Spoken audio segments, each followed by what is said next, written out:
그 슬관절의 구조에 대해서 설명해 주세요. 슬관절. 슬관절은 원래는 관절은 크게 봐서 이거를 하지관절이라고 얘기해야 되거든. 네. 하지관절의 첫 번째는 고관절이에요. 그리고 중간이 바로 슬관절이라고 할 수 있지. 다시 얘기하자면 관절 중에서도 관절은 굉장히 여러 분야. 그러니까 뼈와 뼈가 마주치는 모든 것을 관절이라고 해요. 네. 그렇기 때문에 관절은 수도 없이 많지. 근데 아주 커다란 의미의 관절 이렇게 봤을 때 어떻게 되냐면 상지와 하지로 나눌 수 있어요. 상지는 당연히 팔을 기준으로 한 거고 하지는 당연히 다리를 기준으로 한 거죠.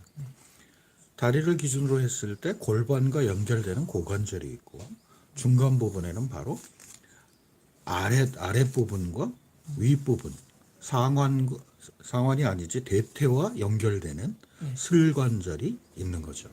그러니까 여기에서는 골반과 이게 대퇴죠. 네. 대퇴. 그 다음에 여기서 대퇴가 뭘로 연결이 되냐면 경골과 연결이 된다. 경골과 다시 바깥쪽에 있는 비골로 연결이 되는 것이죠. 그래서 요 경골과 비골을 위쪽에서 묶고 있는 이 부분, 대퇴와 해서 연결되는 이 부분을 뭐라 그러냐면 슬관절이라고 부르는 거야. 네.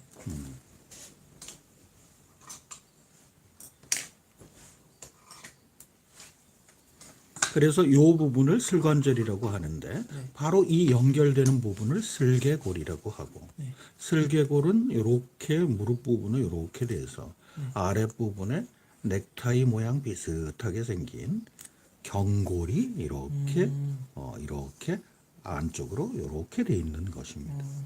이렇게. 그래서 요것을 경골이라고 하고 이것을 슬개골이라고 하고 여기에 모서리를 전연이라고 해요. 전연이라고. 그리고 요 바깥쪽에 다시 외곽 쪽에 뼈가 하나 이렇게 붙어서 이렇게 돼 있는데 요것을 바로 비골이라고 하죠. 그래서 이쪽 부분에 있는 뼈를 바로 발목 관절이라고 합니다. 네. 발목 관절이라고 하고 이것을 크게 얘기했을 때 거골군이라고 해요. 네. 그래서 이 거골군을 기준으로 해서 발바닥 뼈가 5개가 있는 것이죠. 그 다음에 뒤쪽으로는 종골로 해서 뒤꿈치가 있는 겁니다. 그래서 이쪽으로 해서 이게 바로 하지 관절의 중요 뼈 부분이라고 할 수 있어요. 그리고 이쪽에서 이제 대퇴골이 이렇게 연결되는데 이거는 인체 뼈 중에 가장 큰 뼈가 되죠. 인체의 뼈 중에 네. 가장 큰 뼈가 되겠습니다. 네. 그것을 대퇴골이라고 하고 이 대퇴골의 이런 모서리를 대퇴상과라고 하고 때로는 돌기라고 하는 그죠? 이런 부분에 끝나는 부분이나 시작하는 부분이 그런 이름이 있는데 이건 당연히 이것은 비골 복숭아뼈 이렇게 얘기하는. 그다음에 이것은 경골 안쪽에 있는 요 끝나는 부분을 경골 복숭아. 그래서 이건 경골 복숭아뼈하고 비골 복숭아뼈가 있는데 두 복숭아뼈 사이에 어느 게 높을까요? 경골이 좀 높고 비골이 아래로 내려와 있어서 쉬운 얘기로 뒤꿈치까지 거리가 이것은 짧고 그 다음에 안쪽에서는 뒤꿈치까지의 거리가 넓어서 이쪽에서는 뭐가 생기냐면 발바닥에 뒤꿈치와 앞꿈치 사이에 이렇게 터널처럼 쑥 들어가는 그것이 바로 생기는 겁니다. 그래서 여기에서 봤을 때 엄지 발바닥 뼈가 다른 발바닥 뼈보다 높게 형성돼 있음을 알 수가 있죠. 그래서 이런 것들이 기본적으로 하지 관절의 커다란 특징이라고 볼 수 있어요. 그리고 뭐 또 하나는 결국 요런 부분만 관절이라고 할 수는 없기 때문에 요런 모이는 부분에서도 다 관절이라고 할 수 있어요. 그래서 기본적으로 엄지 발바닥 뼈하고 검지, 중지, 약지, 새끼 발바닥 뼈가 있는데 기본적으로 첫 번째 엄지는 기절골. 엄지 발바닥 뼈가 끝나고 난 다음에 발가락 쪽으로는 두 개의 뼈가 있는데 하나 첫 번째 거를 기절골이라고 하고 두 번째 뼈는 말절골이라고 하는데 말절골에는 이렇게 뼈가 약간 모아 뾰족해지면서 그 위에 바로 발톱이 얹어지게 돼 있죠. 이렇게 돼 있고 바로 이 기절골과 발바닥 뼈가 만나는 지점을 바로 앞꿈치 부분이라고 합니다. 그리고 두 번째 발바닥 뼈하고 나머지 새끼 발바닥 뼈까지는 기절골과 중절골과 말절골로 돼 있어서 세 개의 관절 구조로 돼 있어요. 세 개의 마디 구조로 다 이렇게 돼 있기 때문에 조금 더 이렇게 보면 조금 더 이렇게 구부러지게 돼 있어요. 그래서 엄지 발바닥은 기절골 해서 말절골로 이렇게 갔기 때문에 약간 이렇게 서 있는 구조로 돼 있고 아래로 내려가는 경우도 있습니다. 이렇게. 당연히 새끼 발바닥 뼈를 기준으로 해서 새끼 발가락은 기절골, 중절골, 말절골로 돼 있기는 하지만 안쪽으로 모아지는 특성을 가지고 있기 때문에 요즘 아이들을 보면 이렇게 그냥 이렇게 앞쪽으로 그냥 나와 가지고 꼭 뭐 이렇게 아주 보기 싫은 바로 비골 복숭아뼈. 여기가 아킬레스건 이렇게 되겠습니다.